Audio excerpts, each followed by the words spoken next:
आजचं आपलं हे चर्चासत्र आहे. जैवविविधता संवर्धनात आमचा खारीचा वाटा. सर्व निसर्गप्रेमी मित्रमंडळींना मी रुपाली पर्यावरण रक्षक मंडळातर्फे आपल्या सर्वांचं स्वागत करते या चर्चासत्रामध्ये. जैवविविधता दिनानिमित्त आपण ज्या 3 दिवसाचा आपला हा कार्यक्रम आहे, आजचा शेवटचा दिवस आहे आपला. पहिले 2 दिवस श्री चिन्मय खानोलकर सर आणि कालचा दिवस किरण पुरंदरे सर यांनी खूपच उत्कृष्ट मार्गदर्शन आपल्याला केलेलं आहे. आज आपण थोड्याशा वेगळ्या विषयावर चर्चा करणार आहोत.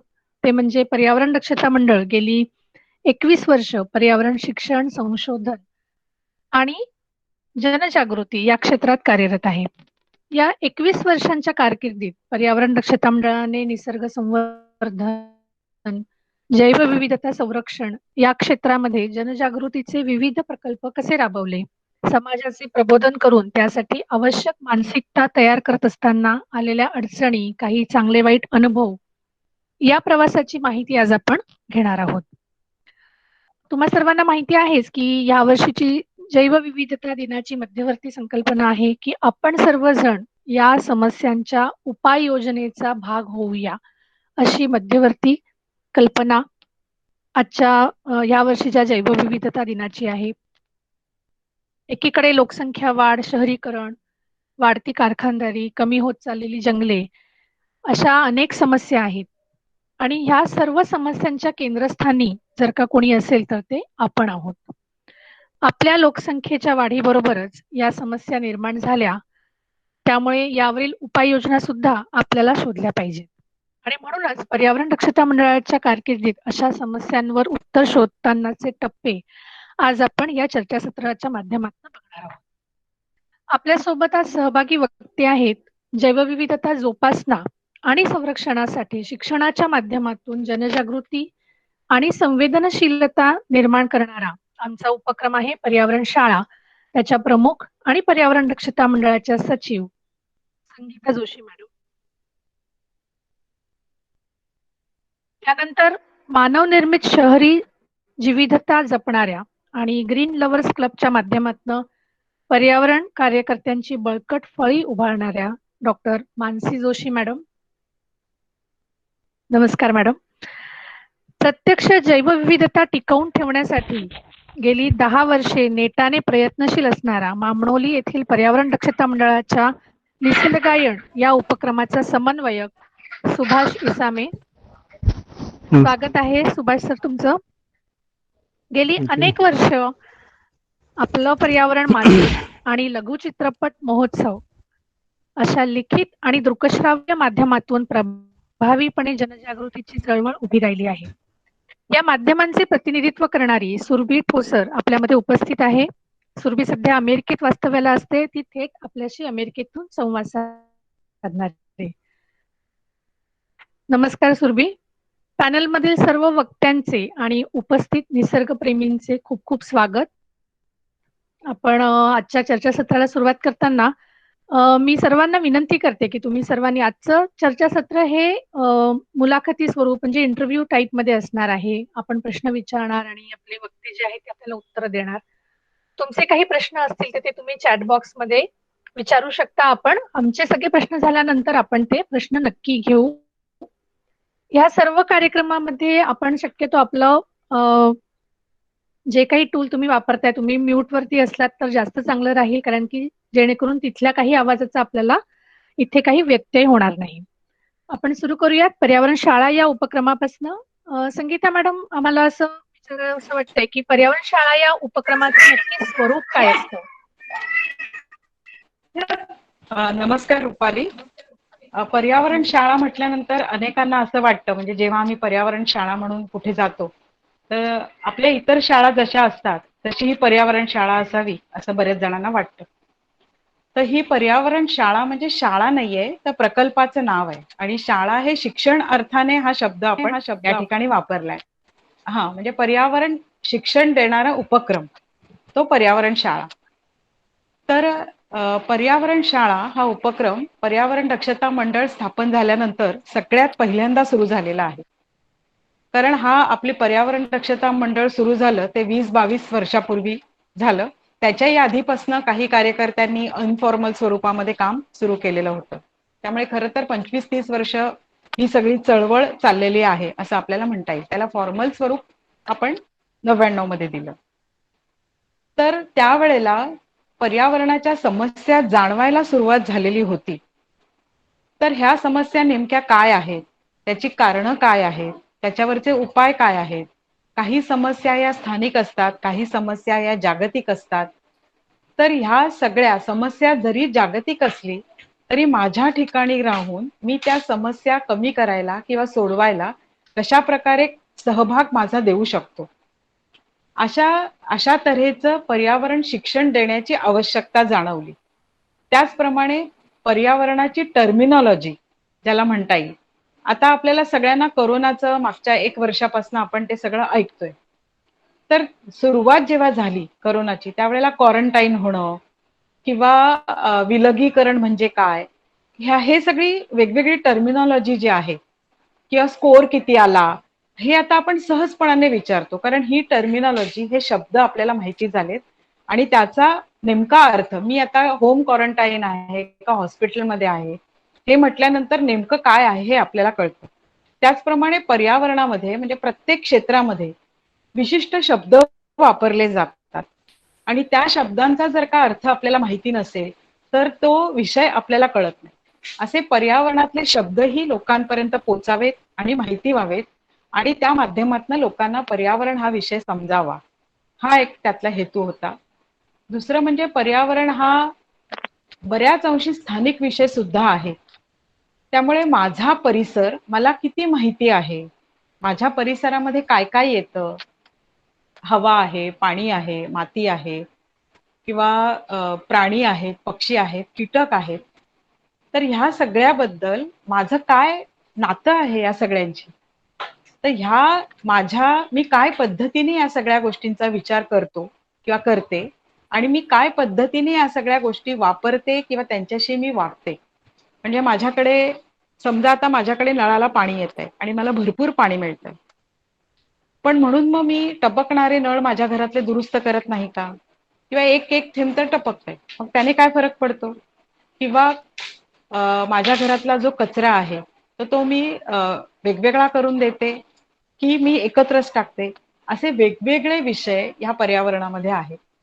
तर हे सगळे विषय समजणं, ह्यासाठी याचं शिक्षण देणं, ह्याचं प्रशिक्षण देणं, ह्या सगळ्या गोष्टींचा विचार करून पर्यावरण शाळा हा प्रकल्प आपण सुरू केला होता.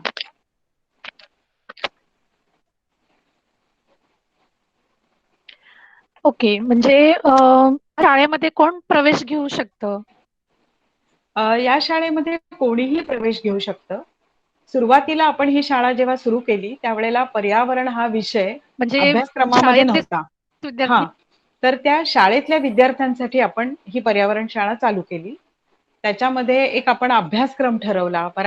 बऱ्याच लोकांशी चर्चा करून, ह्याच्यातले जे तज्ञ व्यक्ती आहेत, अशांची चर्चा करून आपण एक अभ्यासक्रम ठरवला आणि या विद्यार्थ्यांच्या 2 बॅचेस आपल्या झाल्या आणि त्यांच्या पालकांच्या प्रतिक्रिया सुद्धा खूप चांगल्या, म्हणजे हे आपण जे उपक्रम चालवतोय त्याचा फीडबॅक आपल्याला खूप चांगल्या प्रकारे बघायला मिळाला, की विद्यार्थ्यांच्या वागण्यामध्ये आपल्याला प्रत्यक्ष फरक झालेला बघायला मिळाला. आणि ही मला असं वाटतं, की सगळ्यात कठीण गोष्ट आहे, की आपल्या सवयी बदलणं. म्हणजे उदाहरणार्थ समजा माझ्या वॉटर बॅगमध्ये पाणी शिल्लक असेल संध्याकाळी शाळेतनं जाताना, तर अनेक वेळेला असं व्हायचं, की मुलं एकमेकांच्या अंगावर रंगपंचमी सारखं ते उडवत घरी गेले. पण ज्या वेळेला हा कोर्स त्यांनी पूर्ण केला त्यावेळेला त्यांच्या लक्षात आलं आणि मग रस्त्याने जाताना जी झाडं आहेत त्या झाडांना ते पाणी घालायचं आणि वॉटर बॅग रिकामी करायची वगैरे. असे हा खूप एक मी उदाहरण सांगितलं कारण आपल्याकडे वेळेची मर्यादा आहे, त्यामुळे हे एक उदाहरण सांगितलं. अशा प्रकारचे अनेक सकारात्मक बदल वागण्यातले आपल्याला दिसून आले. त्यानंतर मग या विषयाचा अंतर्भाव शालेय अभ्यासक्रमामध्ये झाला. त्यावेळेला शिक्षकांना माहिती होतं, की पर्यावरण दक्षता मंडळ हे पर्यावरण शाळा विद्यार्थ्यांची चालवतं. मग त्या शिक्षकांनी आपल्याला अशी विनंती केली विनंती केली, की तुम्ही आम्हाला आमची शिबिरं घ्या, की आम्हाला हा विषय तुम्ही शिकवा. मग आपण शिक्षकांची शिबिरं घेतली. कारण शिक्षक ज्या वेळेला ग्रॅज्युएट किंवा बी-एड झाले होते, तेव्हा त्यांच्या अभ्यासक्रमामध्ये पर्यावरण हा विषय नव्हता आणि तर त्याच्यामुळे मग त्यांनाही अडचणी यायच्या. म्हणून त्यांची आपण शिबिरं घेऊन त्यांना ट्रेनिंग दिलं, प्रशिक्षण दिलं. आणि नंतर मग शिक्षकांची शिबिरं झाल्यानंतर पालक आपल्याकडे आले, की आमच्या मुलांना शाळेमध्ये हा विषय शिकवला जातो, त्यांना प्रकल्प करायला सांगितले जातात, मग आम्हाला त्यांना मदत करायला जर हवी असेल तर आम्हाला हा विषय माहिती असायला पाहिजे. आणि मग आपण हळूहळू खुल्या पर्यावरण शाळेकडे येतोय.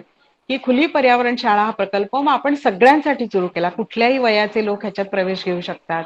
त्यांची शैक्षणिक बॅकग्राऊंड ज्याला म्हणता येईल, पार्श्वभूमी, म्हणजे अनेक वेळेला असं समजलं जातं की फक्त सायन्स बॅकग्राऊंडचे लोक किंवा बायोलॉजी किंवा बॉटनी बॅकग्राऊंडचे लोकच पर्यावरणाचा विचार करू शकतात किंवा अभ्यास करतात. तर असं नाहीये. पर्यावरण हे सगळ्यांचं आहे, सगळ्यांसाठी आहे. प्रत्येकाने समजून घेतलं पाहिजे आणि प्रत्येकाने आपला वाटा उचलला पाहिजे. तर ही खुली पर्यावरण शाळा सगळ्यांसाठी आहे. अशी हळूहळू त्या पर्यावरण शाळेची वाटचाल होत गेली.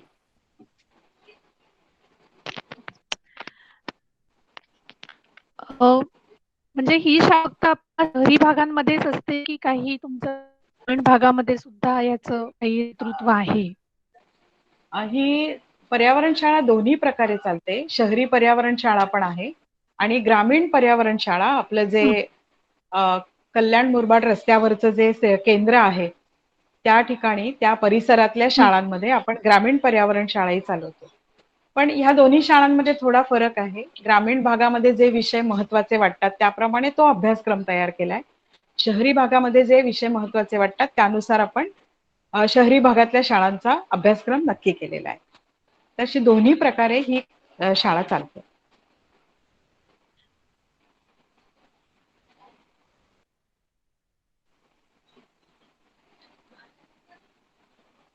म्हणजे ग्रामीण भागामध्ये सुद्धा आणि शहरी भागातल्या हो. विद्यार्थ्यांमध्ये चालू आहे. आपण आता थोडंसं दुसऱ्या एका उपक्रमाविषयी जाणून घेऊया की विद्यार्थ्यांना शाळेच्या माध्यमातून पर्यावरण शिक्षण देत असतानाच आमचा GLC नावाचा एक उपक्रम आहे, ग्रीन लव्हर्स क्लब नावाचा एक उपक्रम आहे. त्याची सुरुवात कशी झाली? मानसी मॅडम, तुम्ही काय सांगाल याविषयी?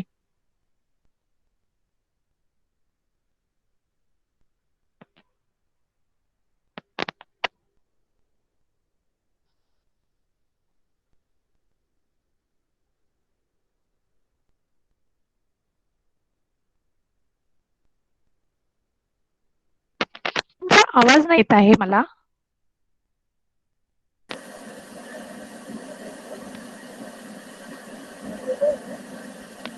हॅलो. हा मॅडम, येतोय आता. ऐकायला येत नाहीये आवाज.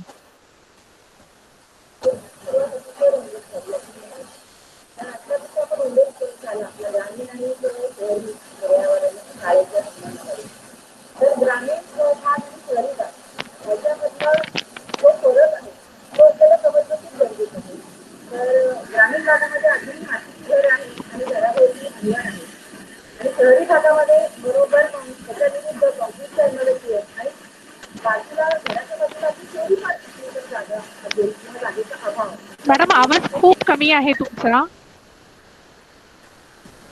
बघ आता, आता येतोय का? आवाज कमी पण आहे आणि घुमतोय आवाज. पण नाही मॅडम, येतोय व्यवस्थित आवाज. येतोय ना? होय, येतोय मॅडम. त्यामुळे ग्रामीण पर्यावरण, ग्रामीण भाग जो आहे तिथे अजूनही वन टिकून आहे. आणि आपल्या शहरी भागामध्ये जर आपण म्हटलं तर शहरी भागामध्ये पण अगोदर शेत जमीन किंवा वनच होती, पण ती सोडून तिथे नवीन इमारती या उभ्या राहिलेल्या आहेत. आजही समजा जर आपण ग्रामीण भागाचा विचार केला तर ग्रामीण माणूस हा मैलोनमैल चालतोय आणि शहरी माणूस हा भरपूर वाहनांचा वापर करतो. त्यामुळे दोन्ही मधला जर आपण प्रदूषणाचा विचार केला तर शहरी भागामधलं असलेलं प्रदूषण नक्कीच जास्त आहे. ग्रामीण भागामध्ये प्रदूषणच नाही असं म्हणणार नाही, पण खूप कमी प्रमाणामध्ये तिथे आहे. तर या सगळ्या आत्ताच्या पार्श्वभूमीवर असं लक्षात येईल की ग्रामीण माणूस अजूनही पर्यावरण जगतोय किंवा निसर्गाच्या इतका तो जवळ आहे अजून सुद्धा, आणि शहरी माणूस हा निसर्गापासून दूर गेलेला आहे. आता जर निसर्गापासून दूर गेलेल्या या शहरी माणसाला जर निसर्गाच्या जवळ न्यायचं असेल तर त्याला काहीतरी चॉकलेट दिलं पाहिजे. आणि ते चॉकलेट काय देऊन लगेच शहरी माणूस ऐकेल अशातला भाग नसतो. तर त्यामुळे काय करायला पाहिजे, प्रदूषण तर एवढं वाढतं आहे आणि ह्या प्रदूषण वाढण्यामागे बऱ्याच गोष्टी आहेत ज्या मी इथे नमूद करणं काही आवश्यकता नाहीये, सगळ्यांना आपल्याला माहिती आहे. पण प्रदूषण कमी करायचं असेल तर एकमेव त्याच्या मागचं जे मुख्य हे आहे की झाडं लावणं किंवा ग्रीन कव्हर, हरित आच्छादन वाढवणं. शहरामध्ये खरोखरच आत्ता काल पण मी एक लेक्चर ऐकलं ह्याच्या बाबतीत, तर आत्ता जवळजवळ अख्ख्या भारतामध्ये 24 ते 25% इतकं हरित आच्छादन आत्ता आहे, जे 33% वास्तविकता असायला पाहिजे. तर ह्या आपल्याला जर शहरी भागामध्ये जास्तीत जास्त झाडांची लागवड करायची असेल तर प्रत्येकाला इथे बाहेर जाऊन वृक्षारोपण करणं हे शक्य नाहीये. मग त्याच्यावरती उपाय काय, तर समजा शहरी माणसाने घरातच राहून जर निसर्गालाच आपल्या घरात आणलं तर किती चांगलं होईल. म्हणजे त्यांनी झाडं लावायला स्वतःच्या जागेमध्ये, उपलब्ध जागेमध्ये जर त्यांनी झाडं लावायला सुरुवात केली, त्याच्यामध्ये जे काय त्याचे फॅक्टर्स असतील त्या अनुषंगाने त्यांनी जर झाडं लावायला सुरुवात केली तर ते सुद्धा एक हरिताच्छादन वाढण्याचाच एक प्रकार. तर ह्यासाठी म्हणून आपण ज्यांनी ज्यांनी अशी बाग फुलवली आहे, म्हणजे अगदी आत्ताच्या ज्या इमारती आपण धरल्या तर अगदी ग्राउंड पासून 40 मजली इमारत, 50 मजली इमारत असं सुद्धा आहे.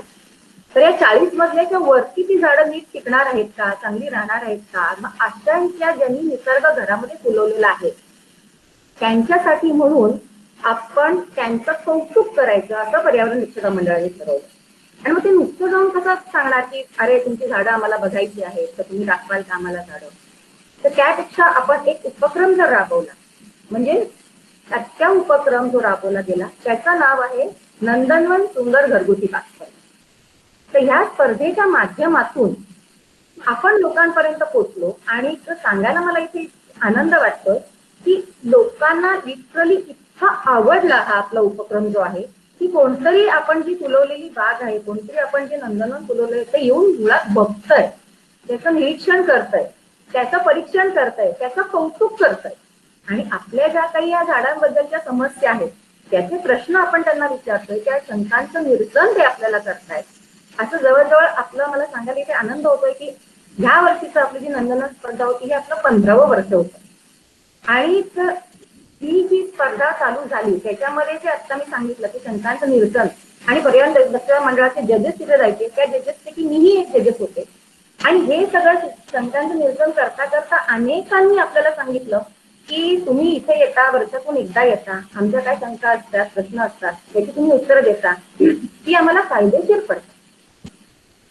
पण समजा तुम्ही असा जर एक उपक्रम राबवला, सिलेबस अभ्यासक्रम एक तयार केला, याच्यातून आम्हाला तुम्ही मार्गदर्शन केलं तरी आमची झाडं चांगली वाढायला आणि आम्हाला आनंद मिळायला हे जास्त सोपं जाईल. आणि आपसुकच त्यांच्या मते की इथे ऑक्सिजन वाढणार आहे किंवा हरित क्षेत्र वाढणार आहे हे काही नाहीये, पण मुळामध्ये आपला जो इथे उद्देश होता नंदनवन स्पर्धेचा तो मुख्य म्हणजे स्वतःचा ऑक्सिजन स्वतः तयार करतायत जी लोक ते करतायत आणि हरिताच्छादन वाढवतात यांचं कौतुक करणं आणि ह्या सगळ्यामधून त्यांच्या मागणीतून तयार झालेला हा अभ्यासक्रम म्हणजे ग्रीन लव्हर्स क्लबचा आहे. आणि हा कार्यक्रम आपण जो उपक्रम आहे हा 1 वर्षाचा सिलेबस आपण 2014 मध्ये सुरू केला.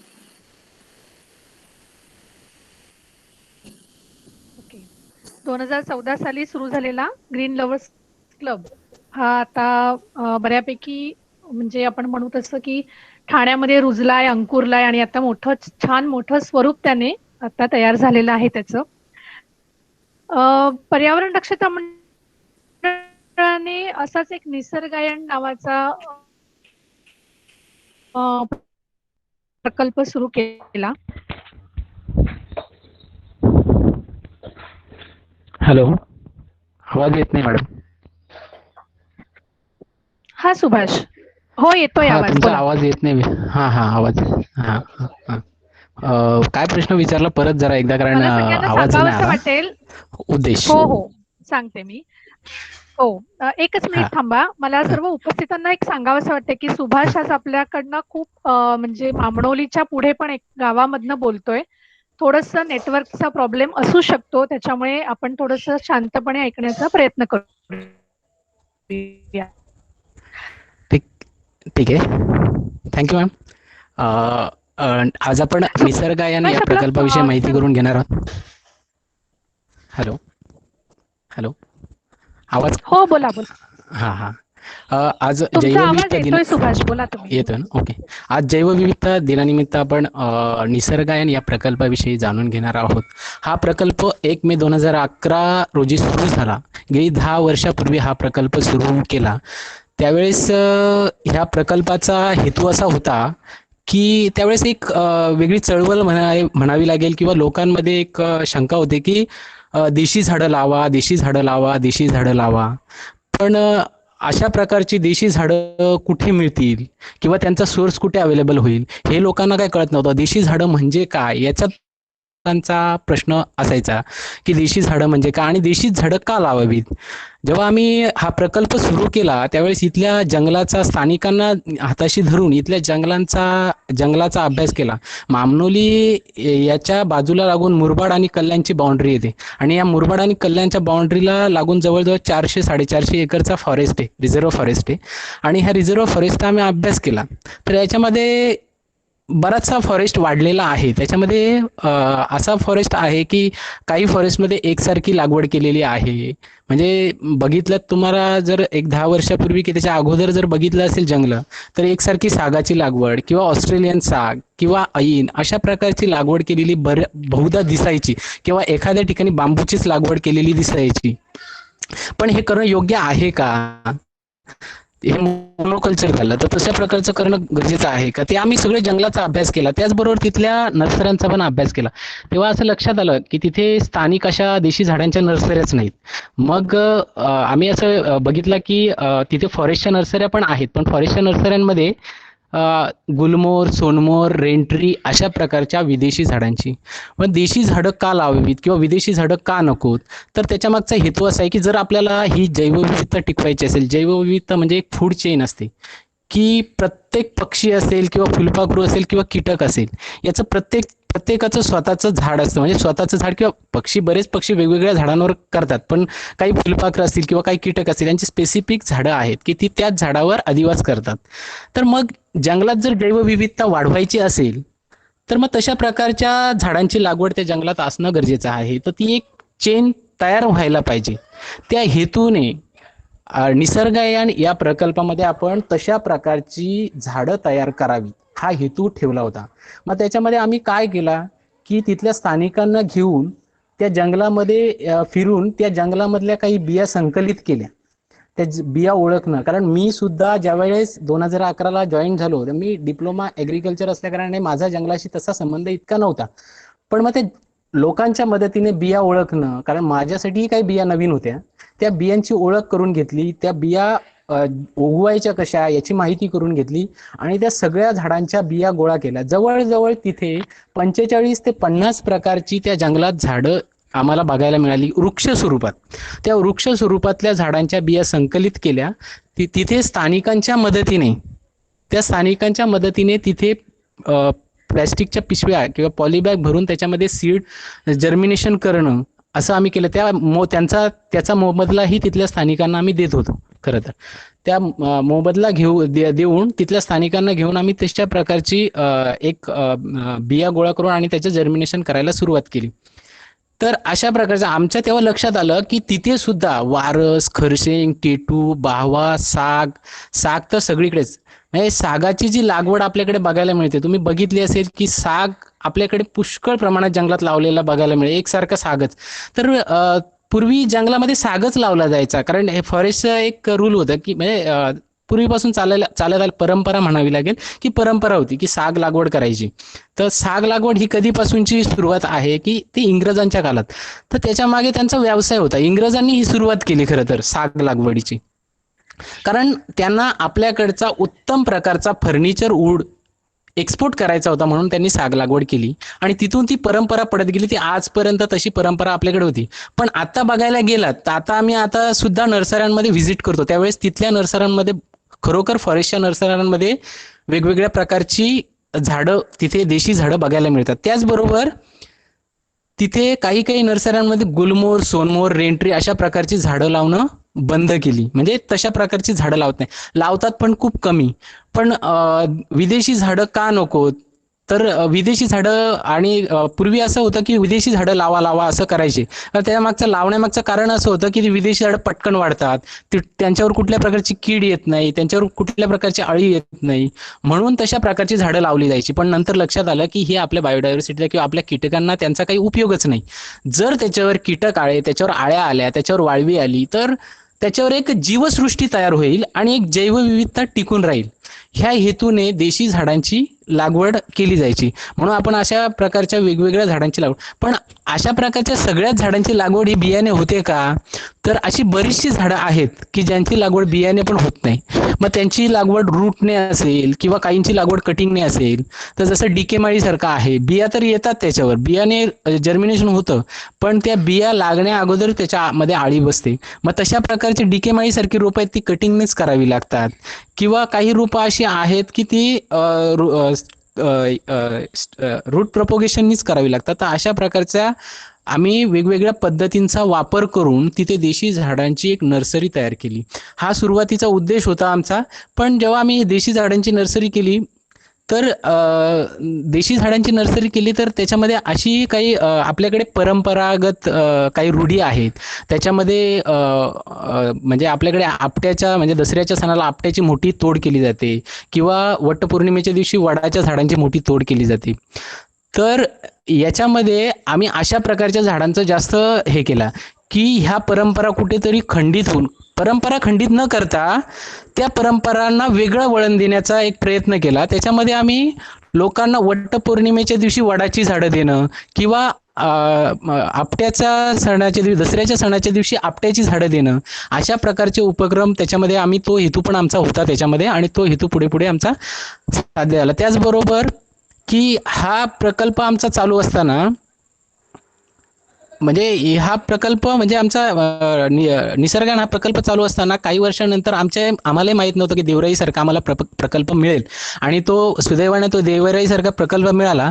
त्याच्यात जी गेली 2-3 वर्षापूर्वी आम्ही काही झाडं लावलेत ती आमच्या ह्याच निसर्गाच्या प्रकल्प, आणि आम्ही ही देशी झाडं कुठल्याही प्रकारचा केमिकल किंवा हे न वापरता ही झाडं रुजवलेली असल्या कारणाने ह्या झाडांचा 100% रिझल्ट तिथे आम्हाला बघायला मिळाला. अगदीच जवळजवळ 20,000 झाडांमधून अगदीच एक 10-15 झाडं त्याच्यामधून मॉर्टिलिटी झाली असेल, त्याच्यापेक्षा कमी नसेल. एवढ्या उत्तम प्रकारची ही देशी झाडं आम्ही इथे जपन, कुठल्याही प्रकारचं केमिकल फर्टिलायझर न देता अशा प्रकारची नर्सरी तिथे आम्ही तयार केलेली आहे. हा आमचा सुरुवातीचा उद्देश होता. ओके, खूप छान पद्धतीने तुम्ही सांगितलं सुभाष की निसर्ग आहे म्हणजे आता मामरोली सारख्या ठिकाणी एक म्हणजे जिथे काहीही आपल्याकडे हाताशी टूल नसताना फक्त निसर्ग बरोबर सोबत असताना तिथे आपण एक नर्सरी उभी केली, ज्याच्यामध्ये स्थानिकांची मदत आपण घेतली, त्याच्यामुळे स्थानिकांचा सहभाग सुद्धा त्याच्यामध्ये झालेला आहे. खूप चांगला उपक्रम आहे हा. आपण पुढे वळूयात सुरभीकडे. मला एक विचारावंसं वाटतं सुरभी तुला की नदी, पक्षी, कीटक, साप किंवा विविध प्रकारच्या वनस्पती ह्या सगळ्या निसर्गाच्या जवळ नेणाऱ्या घटकांचा परिचय करून देताना पर्यावरण दक्षता मंडळाने काही माध्यमं वापरली, तर त्याविषयी काय सांगशील?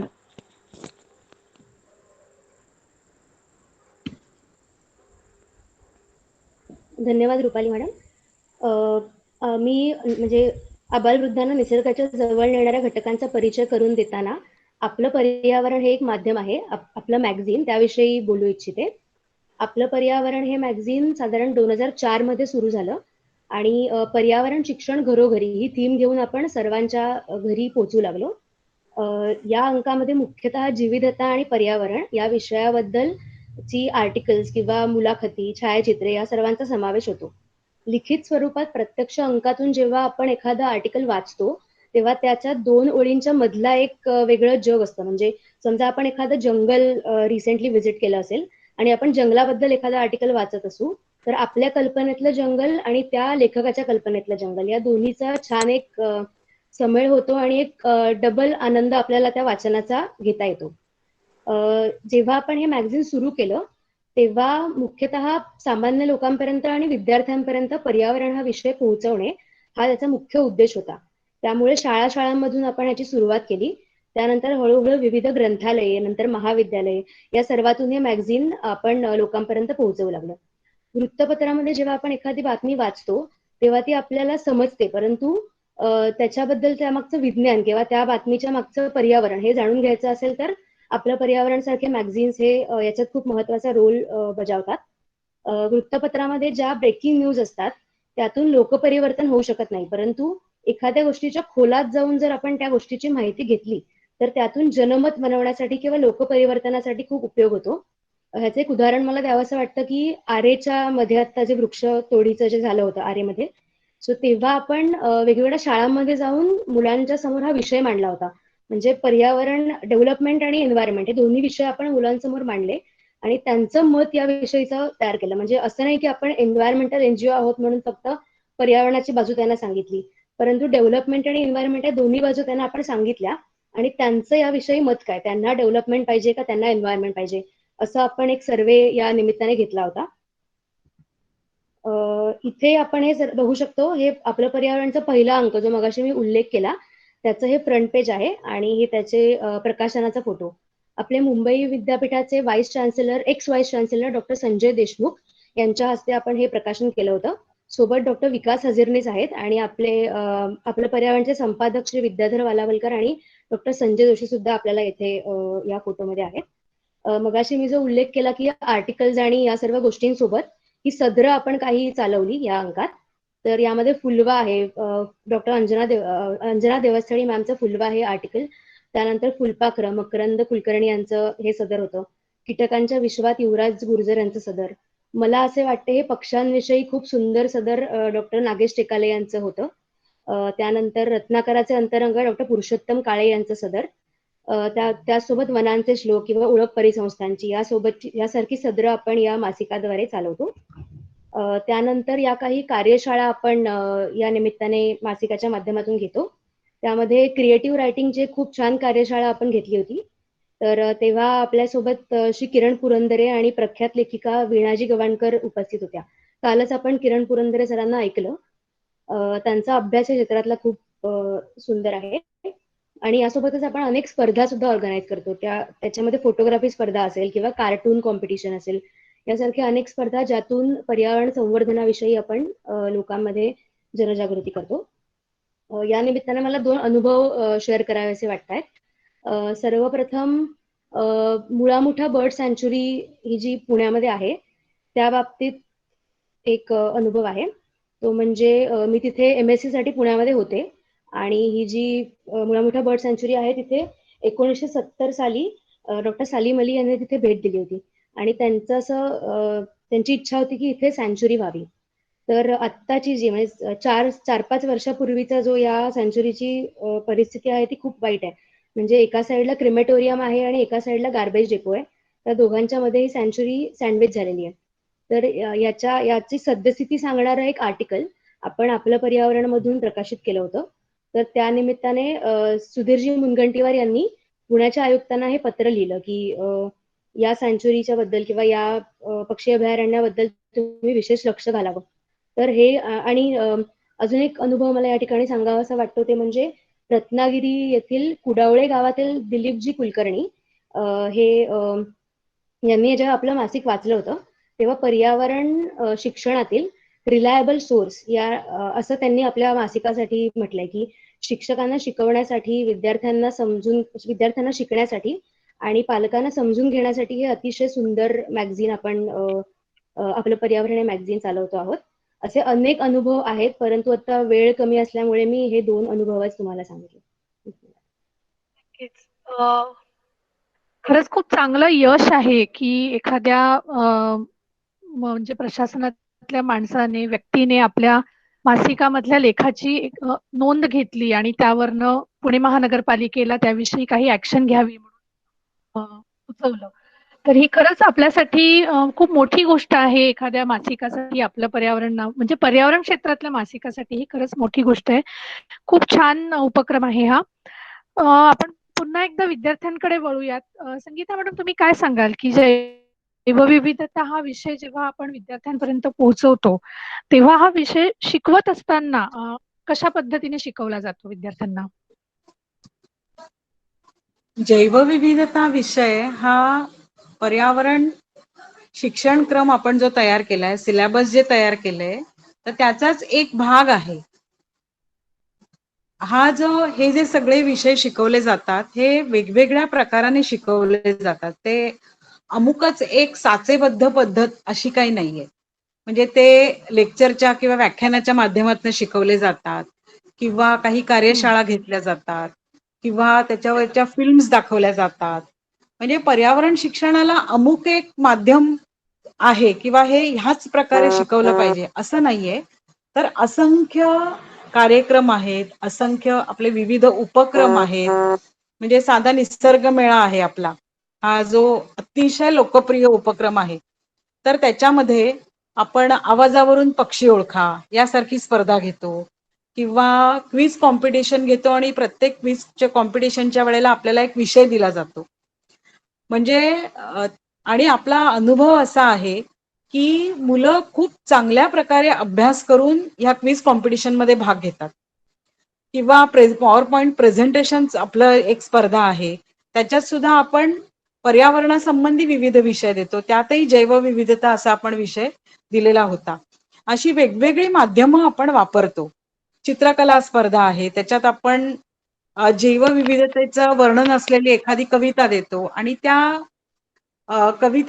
ती कविता वाचून प्रत्येकाला काहीतरी वेगळं सुचतं आणि तो प्रत्येक जण वेगळं चित्र काढतो. असे विविध कार्यक्रम उपक्रमांच्या माध्यमातून हा विषय शिकवला जातो. ह्याच्यातून शिकवण्याचं मुख्य आपल्याला असं असतं की माणूस ह्या सगळ्यांशी जोडलेला आहे, निसर्गाशी जोडलेला आहे.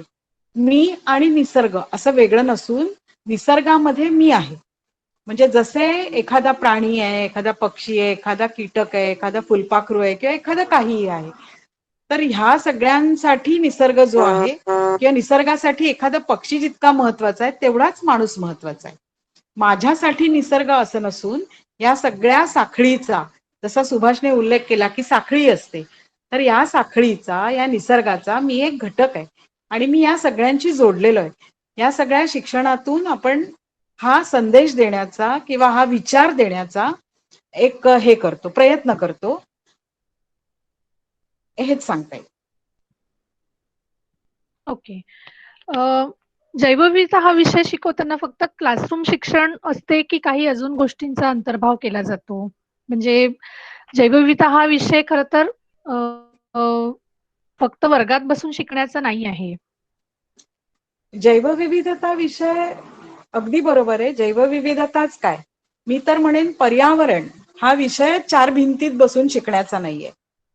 आणि हे आपलं मत आता आहे असं नाही. आपण विद्यार्थ्यांची पहिली बॅच जेव्हा सुरू केली तेव्हापासून आहे. मानसीला तर माहिती असेल कारण तिनेच ती पहिली बॅच चालू केलेली होती. त्यामुळे आपण क्लासरूम शिक्षणच्या बरोबरीने निसर्ग भ्रमंती किंवा भटकंती असं आपण त्या उपक्रमाला नाव दिलं. नंतर सुरुवातीला निसर्ग भ्रमंती म्हणायचं. तर अशा विविध जागा, ठाण्यात पहिली शाळा सुरू झाली त्याच्यामुळे ठाण्यातल्या विविध जागा आपण शोधून काढल्या की अनेक वेळेला आपला असा समज असतो की निसर्ग बघायचा म्हणजे काहीतरी महाबळेश्वरला जायचं किंवा कुठेतरी सिमला कुलू मनालीला जायचं. तर असं नसतं. तर आपल्या शहरात सुद्धा खूप निसर्गाने नटलेल्या किंवा जैवविविधता दिसणाऱ्या जागा आहेत. म्हणजे ज्या ठिकाणी पक्षी बघता येतात, झाडं बघता येतात, कीटक बघता येतात, अशा अनेक जागा आहेत. मग त्या जागा शोधून काढल्या. त्यानंतर जसं जसं आपलं काम पुढे पुढे सुरू झालं तसं डोंबिवलीतल्या जागा आहेत, कल्याणमधल्या जागा आहेत, अगदी मामणवली वगैरे या परिसरातल्या जागा आहेत, असे आपण शोधून काढल्या आणि त्या ठिकाणी रविवारी सकाळी 2 तास आपण नागरिकांना घेऊन जायला सुरुवात केली. सुरुवातीला जेव्हा मुलांची शाळा होती तेव्हा आपण विद्यार्थ्यांना घेऊन गेलो. नंतर मग ह्या निसर्ग भ्रमंती किंवा भटकंती सगळ्यांकरता सुरू झाल्या आणि हा सुद्धा पर्यावरण शिक्षणाचा एक खूप महत्वाचा भाग आहे. कारण जेव्हा आपण बघतो त्यावेळेला आपल्याला खूप विश्वास बसतो किंवा ती प्रतिमा एक मनामध्ये ठसते. म्हणजे मला एक आठवतंय की केदार भट नेचर फोटोग्राफर आहेत, त्यांच्याबरोबर आम्ही येऊरला गेलो होतो नेचर फोटोग्राफी शिकवायला. त्यावेळेला एक छोटासा किडा रस्त्यात आम्हाला दिसला, म्हणजे केदार भट यांना दिसला आणि त्यांनी त्याचा फोटो काढायला लागले. म्हटल्यानंतर सगळ्यांचे कॅमेरे त्या दिशेने तरसावले आणि तो छोटासा किडा आहे तो सेलिब्रिटी होऊन गेला. त्यामुळे अशा प्रकारची दृष्टी देणं, अशा प्रकारचा विचार देणं हे आपण विविध माध्यमातनं करत असतो. फक्त क्लासरूम शिक्षण असं नाही, तर विविध माध्यमं आपण त्यासाठी वापरतो. दुसरं म्हणजे ओके. फक्त विद्यार्थ्यांसाठीच आपण वापरतो असं नाही, तर आपली पर्यावरण शाळा शाळांमधनं चालते, कॉलेजेसमधनं चालते, इव्हन कॉर्पोरेटमध्ये सुद्धा आपले अशा प्रकारचे कार्यक्रम होतात. मला सांगायला खूप आनंद वाटेल की ठाण्यातली एक कॉर्पोरेट आहे, तिथे गेली 2 वर्ष सातत्याने त्यांनी आपल्याला म्हणजे पूर्ण वर्षाचं टाइम टेबल आपल्याकडनं ते मागवून घेतात. लॉकडाऊनच्या आधी त्यांनी 3ऱ्या वर्षाचं सुद्धा मागवलेलं होतं आणि त्यांचे एम्प्लॉईज, त्यांचे कर्मचारी या सगळ्या उपक्रमामध्ये सामील होतात. खूप छान. असं कोणाही हो. सर्वांसाठी पर्यावरण शिक्षण आवश्यक आहे. शिक्षण आहे, बरोबर आहे. सुभाष, मला तुम्हाला विचारावंसं वाटेल की साधारण निसर्गायण ह्याला साधारणतः 2011 साली जो सुरू झाला, तर गेल्या 10 वर्षामध्ये निसर्गायण या प्रकल्पात अजून काय काय कुठले कुठले उपक्रम तुम्ही सुरू केले? हो मॅडम. ज्यावेळेस हा प्रकल्प सुरू केला तर नर्सरी हा एक उपक्रम होताच. म्हणजे नर्सरी ज्यावेळेस केली तेव्हा स्थानिकांना घेऊनच केली.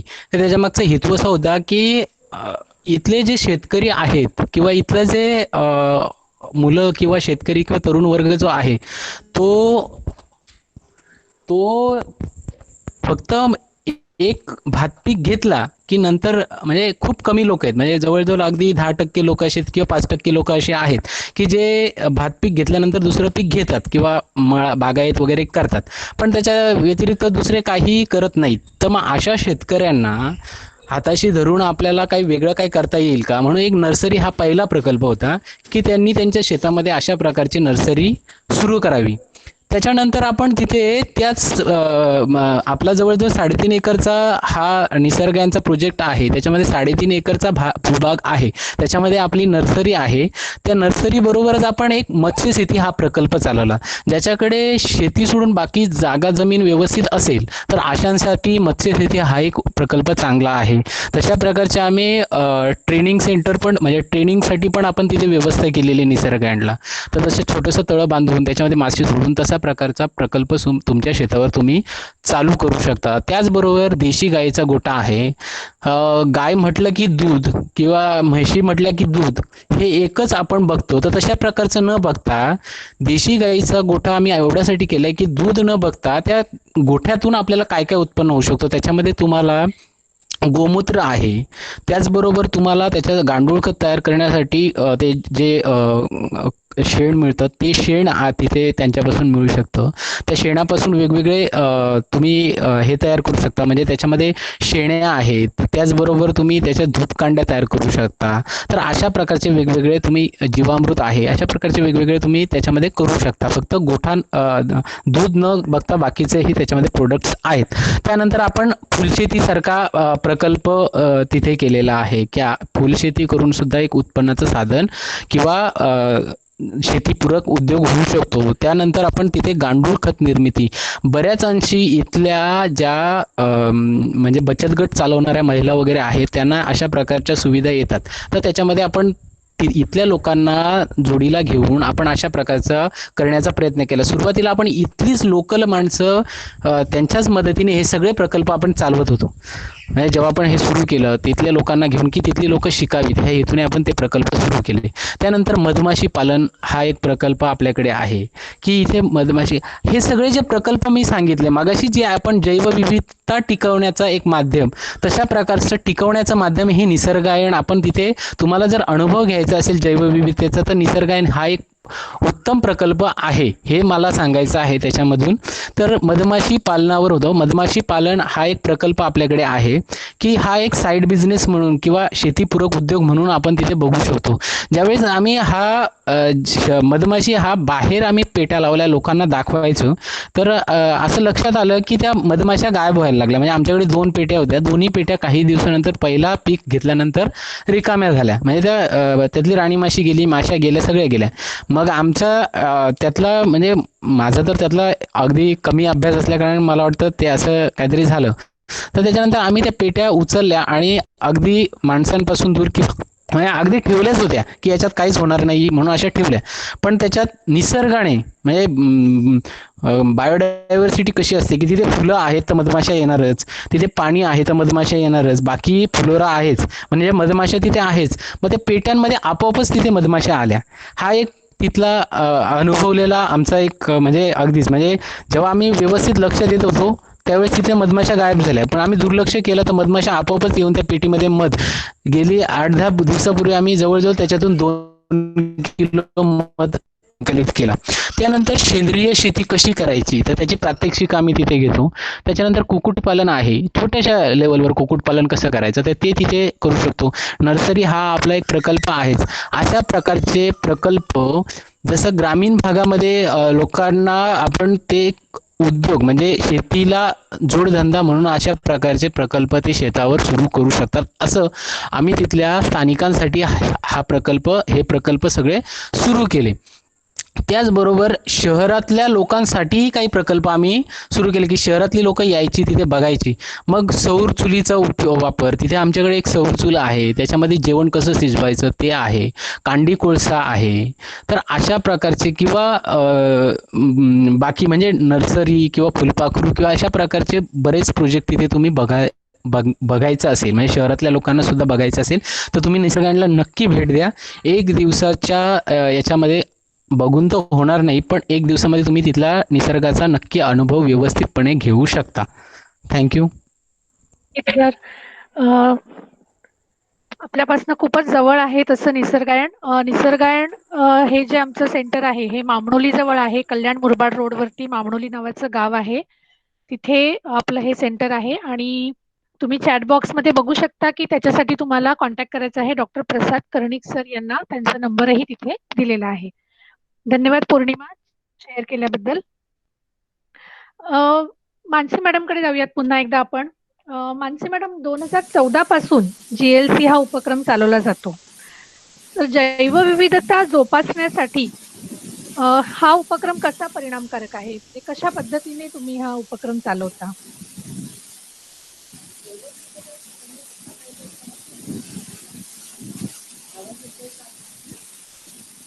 बारीक येतोय आवाज, पण बोला मॅडम तुम्ही. किचनला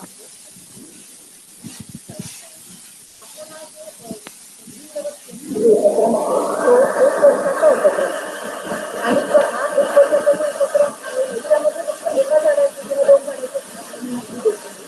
तर विविध झाडामध्ये एवढी विविधता आहे. मला ते भरपूर किंवा या भूमीवरती सगळ्यात जास्त विविधता असेल झाडांमध्ये, वनस्पतींमध्ये. तर ह्या झाडांची विविधता सुद्धा स्वतःच्या उपक्रम म्हणजे काय पहिले मी सांगते. त्या उपक्रम 1 वर्षाचा आपलं सिलेबस आहे. महत्व केलेलं आहे. आणि महिन्यातून एकदा दुसऱ्या शनिवारी किंवा चौथ्या शनिवारी आता आपण 2 ठिकाणी GLCचे वर्ग चालतात. पण वर्षामध्ये त्याला GLC म्हणून म्हणतात. हे 2 ठिकाणी इथे चालतात. एक ठाण्यामध्ये चालतं आणि डोंबिवलीमध्ये चालतं. तर ठाण्यामध्ये दुसऱ्या शनिवारी असतं आणि डोंबिवलीमध्ये चौथ्या शनिवारी असतं. तर ह्याच्यामध्ये आपण आपली अर्बन गार्डनिंग किंवा घरगुती बाग ही आपण कशी फुलवता येईल ह्याच्याकडे जास्त आपण लक्ष देतो. आणि ह्याच्यामध्ये आपल्या शहरांमध्ये सगळ्यांनाच माहिती आहे की जागेची उपलब्धता खूपच कमी आहे. तर त्या उपलब्ध जागेमध्ये आपण कुठली झाडं लावू शकतो, किती प्रकारची आपण झाडं लावू शकतो. फक्त एक झाड न लावता त्याच्यामध्ये काही विविधता आपल्याला आणता येईल का, आपण या सगळ्या गोष्टींचा विचार करतो. आणि मुख्य म्हणजे जिथे उंच उंच इमारती आहेत तर त्या इमारतींमध्ये बहुतेक करून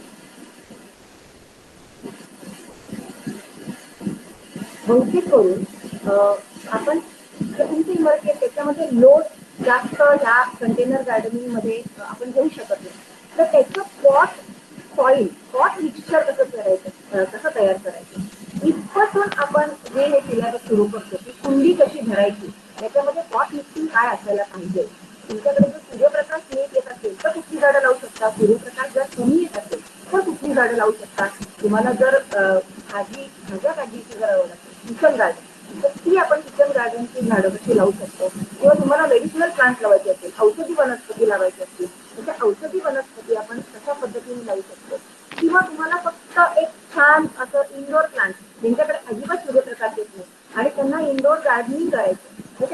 गार्डनिंगसाठी तुम्ही कुठली कुठली झाडं तुम्ही आपण वापरू शकतो आणि आपलं घर हे सुशोभित करू शकतो. किंवा अगदीच काही काही सोसायट्यांमध्ये जिथे खरोखरच सोसायट्यांनी बंधन घातलेलं की नाही एक पण झाड हे आपण गॅलरीमध्ये किंवा बाल्कनीमध्ये ठेवता कामा नये. तर अशा काही गोष्टींसाठी आपण हँगिंग बास्केट या माध्यमातून सुद्धा आपण आपल्या झाडांची हौस भागू शकतो. तर ह्याच्यामध्ये आपण आता बॉक्स दिला आहे window farming, container gardening, foliage plant, kitchen, medicinal plant किंवा नर्सरीमध्ये झाडांचं सिलेक्शन कसं करायचं, अशा सगळ्या गोष्टींचा आपण विचार करतो. त्याचप्रमाणे जैवविविधतेचा आजचा विषय आहे तर त्याच्यामध्ये आपण बटरफ्लाय गार्डन हा सुद्धा एक उपक्रम आपण या आपल्या सिलेबसमध्ये हा घेत असतो. ह्याच्यात पुढचं म्हणजे की आपण प्रोपोगेशन प्लांट प्रोपोगेशन करून आपली आपण झाडं कशी वाढवू शकतो. पुदिना आहे किंवा अळकुडी आहे हे सुद्धा आपण घरच्या घरी कसं लावून आपली वाढ फुलवू शकतो. त्याचा पुढे जाऊन ज्यांच्याकडे अगदीच पाण्याचं कमतरता आहे आणि ज्यांना झाडांसाठी पाणी देणं हे शक्य नाहीये तर त्या लोकांसाठी आपण कॅक्टस सकुलेंट म्हणजे पर्यायी त्याच्यामध्ये भरपूर पर्याय आहेत. वनस्पतीमध्ये इतके पर्याय आहेत की आपण हे सगळं कव्हर करणं एका वर्षामध्ये शक्य नसतं. तर त्याच्या आपण स्टेप्स बनवतो. काही जे टेक्निकल विषय आहेत ते आपण दरवर्षी घेतो जसं कुंडी तयार करणं किंवा पॉट मिक्सिंग जे असतं हे खूप महत्वाचं आहे. याच्यामुळे झाडं जगतात. तर हे खूप महत्वाचं आहे. आणि ऍडव्हान्स जे आपलं सिलेबस आहे त्याच्यामध्ये सुद्धा आपण बोनसाय किंवा ट्रे लँडस्केप आणि छोट्या जागेमध्ये आपल्याला एक छान ट्रे लँडस्केप तयार करायचा असेल तर तो सुद्धा कसा म्हणजे आर्ट फॉर्म ज्याला आपण म्हणतो. गार्डनिंग मध्ये आर्ट फॉर्म किंवा टोपियरी आहे झाडांना विविध शेप देतात. तर हे जे आर्ट फॉर्म्स आहेत ते सुद्धा आपण या सिलेबसमध्ये कव्हर करतो. पण हा पूर्णचा पूर्ण जो आहे हा होम गार्डनिंग किंवा अर्बन गार्डनिंग हा याचा सिलेबस किंवा हा अभ्यासक्रम आहे. मला जरा म्हणजे एक या सगळ्या सिलेबस रुपाली या सगळ्या विषयाला म्हणजे मानसीचाच विषय थोडासा पुढे जोडून मला अजून एक सहज आठवण आली की या वर्षीचं सिलेबस जेव्हा आपण ठरवत होतो तर करोनाचा सगळीकडे प्रादुर्भाव असल्यामुळे इम्युनिटी बुस्टर प्लांट्स कशी लावायची असाही आपण एक विषय घेतला होता ना मानसी. घेतला होता. हो हा इम्युनिटी हा बुस्टर प्लांट इम्युनिटी मेडिसिनल प्लांट्सच पण जी आपली इम्युनिटी बूस्ट करेल असा पण एक विषय आपण घेतला होता आणि तो खरोखरच ओपन टू ऑल ठेवला होता आपण आणि त्याला खूपच चांगली उपस्थिती होती. हा म्हणजे जसं जसं बाहेरचं सिच्युएशन चेंज होतंय त्यानुसार आपला सिलेबस सुद्धा आपण तसा मोल्ड करतोय आणि राईट. आपल्या म्हणजे लोकांकडनं किंवा पार्टिसिपंट्स कडनं जी आपल्याला डिमांड येते की मॅडम आम्हाला हे शिकायचंय तर तशा पद्धतीने सुद्धा आपण आपला सिलेबस थोडाफार चेंज करतो. हो कारण आपल्याकडे थोडा आपला वेळ कमी एकमेव आहे. उद्देश आपला उद्देश हा तो आहे ना की ग्रीन कव्हर घरीच आच्छादन आपल्याला वाढवायचंय आणि ऑक्सिजन लेवल्स हो वाढवायचे. हो नक्कीच. आपला थोडा वेळ कमी आहे. आपल्याला थोडंसं अजून फास्ट करायला हवंय. सुरभीकडे जाऊयात. सुरभी, दृकश्राव्य माध्यमाचा निसर्ग संवर्धनामध्ये कशा प्रकारे उपयोग होऊ शकतो, काय सांगशील याविषयी? येस. दृकश्राव्य माध्यम हे आपल्याला निसर्गाच्या आणखीन जवळ घेऊन जाणारं एक माध्यम आहे असं मला वाटतं.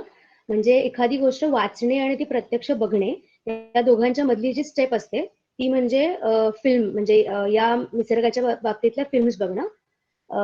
हाच विचार आपण पर्यावरण दक्षता मंडळाने विचारात घेऊन आपलं पर्यावरण फिल्म फेस्टिवल साजरं करायला सुरुवात केली 2004 पासून.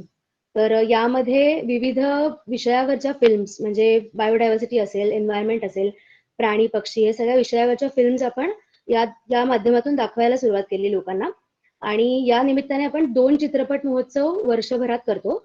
एक असतो जो 5 जूनला पर्यावरण दिनाच्या निमित्ताने असतो आणि दुसरा जो असतो तो डिसेंबरमध्ये शालेय विद्यार्थ्यांसाठी आपण करतो. तर या संकल्पनेला जोडून महाराष्ट्र प्रदूषण नियंत्रण मंडळ आणि पर्यावरण दक्षता मंडळ या दोघांनी मिळून एक आपलं पर्यावरण लघुपट स्पर्धा सुद्धा ऑर्गनाईज करायला सुरुवात केली. या स्पर्धेचा उद्देश असा आहे की स्थानिक लोकांसाठी स्थानिक प्रश्नांवरती केलेले फिल्म्स या माध्यमातून आपण लोकांपर्यंत पोहोचवतो. म्हणजे एखाद्या स्थानिक म्हणजे समजा आपल्या जवळच्या एखाद्या नॅशनल पार्क विषयी म्हणजे संजय गांधी नॅशनल पार्क विषयी जर फिल्म आपण एखादी पाहिली तर त्याच्याबद्दल आपल्याला आपुलकी वाटते जास्त, कारण हे आपल्या जवळचं आहे, हे आपलं आहे अशी आपल्याला एक भावना निर्माण होते आणि त्यामुळे आपण जास्त परिणामकारकरित्या त्याविषयी विचार करतो. तर हाच उद्देश ठेवून आपण हे फिल्म फेस्टिवल ऑर्गनाईज करायला सुरू केलं होतं. आणि या निमित्ताने आपण जी स्पर्धा घेतो त्या स्पर्धेत संपूर्ण महाराष्ट्रभरातून अनेक फिल्म्स आपल्याकडे येत असतात दरवर्षी. आणि याचा अजून एक दुसरा मुद्दा सांगायचा म्हणजे आपण या निमित्ताने जे जजेस बोलवतो ते सुद्धा पर्यावरण क्षेत्रातले आणि फिल्म क्षेत्रातले दोन्ही क्षेत्रातले असतात. त्यामुळे फिल्म मेकर्सना म्हणजे टेक्निकल सुद्धा नॉलेज या ह्याच्यातून दिलं जातं आणि पर्यावरणासोबतचं नॉलेज सुद्धा. तर उदाहरणार्थ म्हणजे पर्यावरण क्षेत्रातले आपण आयझॅक किमकर किंवा डॉक्टर पर्सी आवारी यासारखे तज्ज्ञ आपण पर्यावरण क्षेत्रातले आतापर्यंत बोलवले आहेत. यासोबतच योगेशजी सोमण किंवा सागर तळाशीलकर यासारखे फिल्म क्षेत्रातले तज्ज्ञ आपण बोलवतो. तर या निमित्ताने अजून असं आहे की आपलं पर्यावरण चित्रपट महोत्सवातील म्हणजे या निमित्ताने आपण जे फिल्म मेकर्स असतात, जेव्हा आपण या स्पर्धेनंतर जो महोत्सव करतो तेव्हा ते फिल्म मेकर सुद्धा तिकडे त्या ठिकाणी उपस्थित असतात आणि एखादी फिल्म बघितल्यानंतर ते फिल्म मेकर त्याविषयी चर्चा करतात लोकांशी. त्यामुळे अजून जास्त त्यात चांगल्या प्रकारे तो विषय लोकांपर्यंत पोहोचू शकतो. या निमित्ताने बरेच विद्यार्थी यामध्ये सहभागी होतात आणि त्यांना सुद्धा या विषयाबद्दल जनजागृती या विषयाबद्दल होते. या वेळेला या ठिकाणी मला एक अनुभव सांगा असं वाटतं जो खूप वेगळा आहे. आपण शाळेतील विद्यार्थ्यांसाठी जो फेस्टिवल करतो तेव्हा त्यांचे शिक्षक सुद्धा सोबत असतात त्यावेळेला. तर एकदा असंच झालं होतं की गडकरीमध्ये आपण एक फिल्म दाखवली होती जी वाईल्ड लाईफ ट्रॅफिकिंग या विषयावरती होती. आणि त्या फिल्म दाखवल्यानंतर आपण जेव्हा लोकांना विचारतो की कोणाला याविषयी काही बोलायचं असेल तर फिल्म झाल्यानंतर एक शिक्षक स्टेजवरती आले स्वतः उठून आणि त्यांच्या गळ्यात एक चेन होती ज्याला टायगर म्हणजे वाघ नखाचं पेंडंट होतं. तर त्यांनी स्टेजवरती येऊन ते पेंडंट स्वतः काढलं आणि ते म्हणाले की यानंतर मी हे पेंडंट वापरणार नाही आणि वाईल्ड लाईफच्या संबंधित कुठल्याही प्राण्यापासूनच कुठल्याही गोष्ट वापरणार नाही आणि इतर लोकांनाही सांगेन की तुम्हीही वापरू नका. तर असे अनेक पॉझिटिव्ह अनुभव आपल्याला या निमित्ताने फिल्म फेस्टिवलच्या निमित्ताने आलेले आहेत. अजून बरेच अनुभव आहेत पण मगाशी म्हटल्याप्रमाणे आता वेळेची मर्यादा असल्यामुळे मी एकच अनुभव सांगते. धन्यवाद. होय होय. खरंच म्हणजे एखादी फिल्म बघून प्रभावित होऊन त्या सरांचं ही जी कृती होती ही खरंच वाखाणण्यासारखी आहे आणि हेच या माध्यमाचं यश आहे असं मी म्हणेन. आपण पुन्हा सुभाषकडे जाऊयात. सुभाष, एक पटकन रिकॅप सांगा, भविष्यातील तुमच्या काय योजना आहेत, म्हणजे ह्याच्या पुढे निसर्गायनमध्ये अजून तुम्ही काय काय करणार आहात? थोडं आपण फास्ट घेऊयात, 8 वाजलेत कारण. हो हो मॅडम, अगदी मी थोडक्यातच सांगतो. अगदी भविष्यामधले मगाशी मी जे तुम्हाला प्रकल्प सांगितले, मत्स्यशेती असेल किंवा देशी गाईचा गोठा असेल, फुलशेती असेल, गांडूळ शेती असेल किंवा मधमाशी पालन असेल, यासारखे जे विषय आहेत हे शेतीपूरक विषय व्यवसाय आहेत. या व्यवसायामध्ये प्रशिक्षण, शिक्षण आणि संशोधन करता यावा यासाठी प्रयोगशाळा उभारण्याचा आमचा भविष्यातला विचार आहे, प्रयत्न आहे. त्याच्यानंतर स्थानिकांना घेऊन जैवविविधता टिकवण्यासाठी एक चळवळ उभी करणं. मध्ये इथे व्यवस्थितरित्या जैवविविधता ऑलरेडी आहे आणि ती टिकवण्याचा म्हणजे मगाशी मी सांगितलं की जंगलामध्ये वेगळी झाडं लावण्याची गरज नाही. ऑलरेडी जंगलं वाचवली तरी पण पुष्कळ प्रमाणात जंगलं वाढू शकतात. जंगलाला आग लावून द्यायची नाही किंवा अशा वणवा लागू नये यासारख्या गोष्टींपासून वाचवलं तरी पण जंगल वाढवू शकतं. तर अशा प्रकारची एक चळवळ उभी केली तर जैवविविधता टिकू शकते. हे चळवळ उभी करण्याचा आमचा प्रयत्न आहे. त्याच्यामध्ये आम्ही ह्या चळवळ उभी करण्यासाठी जंगलावर आधारित रानभाजी पाककला स्पर्धा असेल. हे जर जंगल टिकलं तर इथल्या रानभाज्या इथे मिळू शकतात. इथल्या महिला असतील किंवा बालक असतील त्यांना पोषण मूलद्रव्ये ह्या जंगलातल्या रानभाज्यांमधून सहज उपलब्ध होऊ शकतात. त्याचबरोबर आम्ही कडधान्य महोत्सव, जे आपली कडधान्य आहे त्यांच्यामध्ये किती प्रथिने आहेत, किती विटॅमिन्स आहेत किंवा किती जीवनसत्वे आहेत हे दाखवून देण्याचा प्रयत्न करतो. किती खावीत हे आपलं अन्य आहे. पिझ्झा, बर्गर किंवा चिप्स वगैरे खाण्यापेक्षा आपले कडधान्य खाण्यात खूप महत्त्वाचं आहे. किंवा तांदूळ महोत्सव, हे सगळे जे मी सांगितले हे आम्ही मगाशी मॅडम आपलं पर्यावरण शाळा बघतात तशीच आपली एक ग्रामीण पर्यावरण शाळा आहे. या ग्रामीण पर्यावरण शाळेच्या माध्यमातून आम्ही अशा प्रकारच्या स्पर्धा असतील किंवा चळवळ उभी करण्याचा प्रयत्न करतो. आणि त्याचबरोबर वेगवेगळे उपक्रम सुद्धा आम्ही शाळांमधले इथल्या ग्रामीण भागांमध्ये इथल्या शाळेबरोबरच तिथल्या ग्रामस्थांमध्ये पोहोचण्याचा आम्ही प्रयत्न करतो. त्याच्यातून आमच्या असं लक्षात आलं की जेव्हा आम्ही गणपतीची कार्यशाळा घेतली तर तेव्हा आम्ही मुलांना सांगितलं की बाबा आपण गणपती तुम्ही प्लॅस्टर ऑफ पॅरिसचा आणताच, बऱ्याचदा इथे मातीच्या मूर्त्या उपलब्ध होत नाही किंवा वेगवेगळी कारणं असतात किंवा वाहतुकीमध्ये मोडू शकतात किंवा अशा प्रॉब्लेम होऊ शकतात. पण इथे ज्या प्लॅस्टिकच्या पत्रावळी वगैरे वापरायचे तर त्याच्या जागी द्रोण वापरा अशा प्रकारच्या मुलांमध्ये आम्ही जेव्हा सांगितलं तर त्यावेळेस खरोखर मुलांनी ऐकलं आणि त्यांचा रिप्लाय आला की तशा प्रकारच्या आम्ही सर प्लेट्सच वापरू, स्टीलच्याच प्लेट्स वापरू, म्हणजे कचरा होणारच नाही. तर अशा प्रकारचा रिप्लाय आला. त्याचबरोबर आम्ही रंगांची कार्यशाळा घेतो. त्याच्यामध्ये होळीसाठी जे रंग वापरतात ते केमिकलचे न वापरतात झाडांचे, फुलांचे किंवा फळांचे रंग जे असतील तेच वापरू. तर अशा प्रकारच्या कमेंट्स विद्यार्थ्यांच्या किंवा पालकांच्या आम्हाला आलेल्या आहेत. त्याचबरोबर आम्ही भविष्यामध्ये इथे आता मगाशी आपला जो विषय झाला की नर्सरीसाठी जे बीज लागतं, पण नर्सरीसाठी जे बीज लागतं ते कुठे अवेलेबल होतं. आता बऱ्याचशा जंगलांना आग लागते त्याच्यामुळे बीजच मिळत नाही, कारण ही परिस्थिती आमच्यावरच आलेली आहे. म्हणून इथे आम्ही एक बीज पतपेढी तयार करण्याचा एक प्रयत्न चालू आहे आणि त्याची सुरुवात जस्ट आम्ही केलेली आहे. तर इथे तशा प्रकारचं बीज आम्ही संकलित करू आणि ज्यांना आवश्यक असेल त्यांना आम्ही बीज देण्याचा प्रयत्न करू, कारण हे बीज सर्वत्र पसरलं पाहिजे आणि देशी झाडं तयार झाली पाहिजेत, हाच आमचा हेतू आहे. असे आमचे भविष्यातले प्रकल्प आहेत. थँक्यू.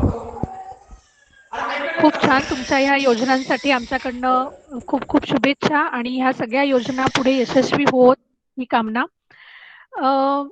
आपला आता ह्या पॅन्डेमिक सिच्युएशन मध्ये आपण बघतो आहोत की सामान्य शिक्षण सुद्धा मुलांपर्यंत पोहोचताना अनेक अडचणी आहेत. तर संगीता मॅडम, तुम्ही काय सांगाल? पर्यावरण शाळेच्या स्वरूपात काही बदल केला आहे का याला अनुषंगून? चांगला प्रश्न विचारलाय. मागच्या मार्चमध्ये शाळा बंद झाल्या या पॅन्डेमिक मध्ये आणि पर्यावरण शाळा ही बंद झाली आपली. त्यानंतर 21 दिवसाचं लॉकडाऊन होतं आणि आपल्याला अंदाज येत नव्हता की नेमकं किती दिवस हे सगळं चालणार आहे. एक 2-3 महिने वाट बघितल्यानंतर आपल्या असं लक्षात आलं की हे बराच काळ चालणारं आहे. मग विचार असा केला की आपला उद्देश आहे पर्यावरण शाळेचा की पर्यावरण शिक्षण आणि जनजागृती. आपल्या शाळांमध्ये ज्या पर्यावरण शाळा चालत होत्या किंवा कॉलेजेसमध्ये ज्या चालवत होत्या तर त्या आपण ऑनलाईन स्वरूपात का चालू करू नयेत, कारण शाळा कॉलेज सगळीकडे ऑनलाईन सुरू झालेली होती. त्यामुळे आपणही ऑनलाईन पद्धतीने ही शाळा चालवायचा प्रयत्न करूया. मग जे शिक्षक ऑनलाईन शाळा घेत होते त्या सगळ्यांना आपण संपर्क केला आणि त्यांना सांगितलं की असा असा उपक्रम जर आपण करायचा ठरवला तर तुमचा प्रतिसाद काय असेल. आणि तो प्रतिसाद खूप चांगला होता. शिक्षकांनी खूप चांगल्या पद्धतीने स्वागत केलं या उपक्रमांचं आणि आपण ऑनलाईन पर्यावरण शाळा सुरू केली. ऑनलाईन कार्यक्रम सुरू करायचा आपण ठरवत होतोच, पण ह्या पॅन्डेमिकच्या निमित्ताने ते अजून लवकर सुरू केलं आणि सांगायला आनंद वाटतो की महाराष्ट्रातल्या 40 शाळांपर्यंत आपण या निमित्ताने जाऊन पोहोचलो. पुढच्याही वर्षी शाळा प्रत्यक्ष सुरू झाल्या तरी सुद्धा प्रत्यक्ष आणि ऑनलाईन असे दोन्ही पद्धतीने आपले कार्यक्रम चालू राहतील, कारण अधिकाधिक शाळांपर्यंत आपण या माध्यमातून पोहोचू शकतो असं आपल्या लक्षात आलंय. पर्यावरण शाळेचं शिक्षण शाळांपुरतं मर्यादित करायचं काही कारण नाही, तर आपण युट्यूब चॅनलच्या माध्यमातून आपले अनेक वेबिनार्स घेतले त्या मागच्या मार्चपासनं. त्यानंतर आपण एक 15 ऑगस्ट ते 26 जानेवारी असा रोज कार्यक्रम असा एक उपक्रमही आपण केला आणि तोही अत्यंत यशस्वी झाला.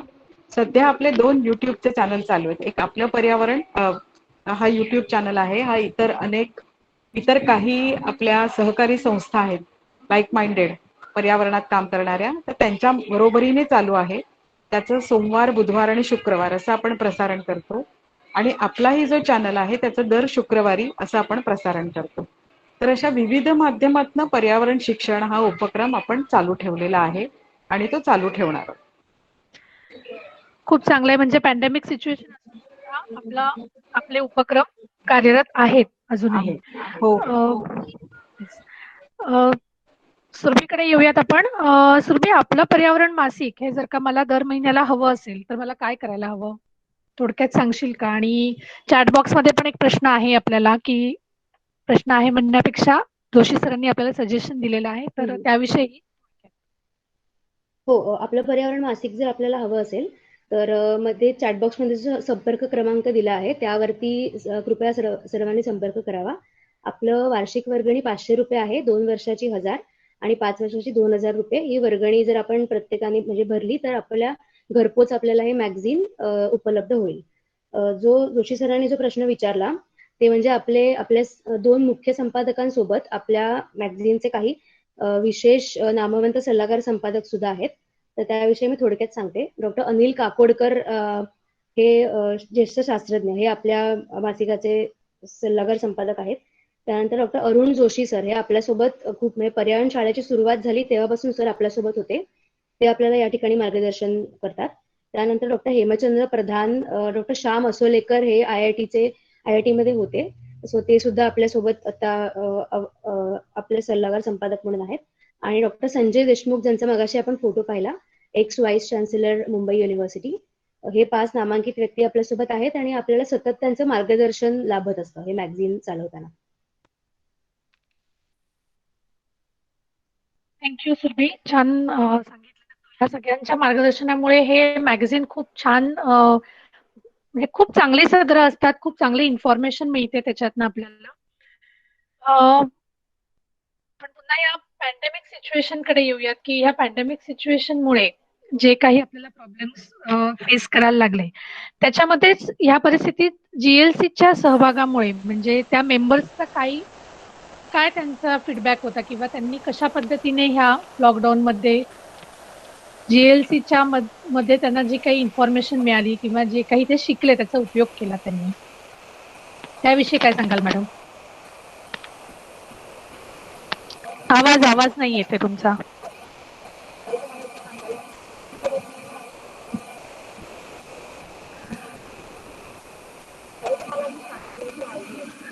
ते आता तंत्रज्ञान हे विज्ञान आता झालेलं आहे आणि आपले ऑनलाईन लेक्चर्स आपण सुरू केली आहे.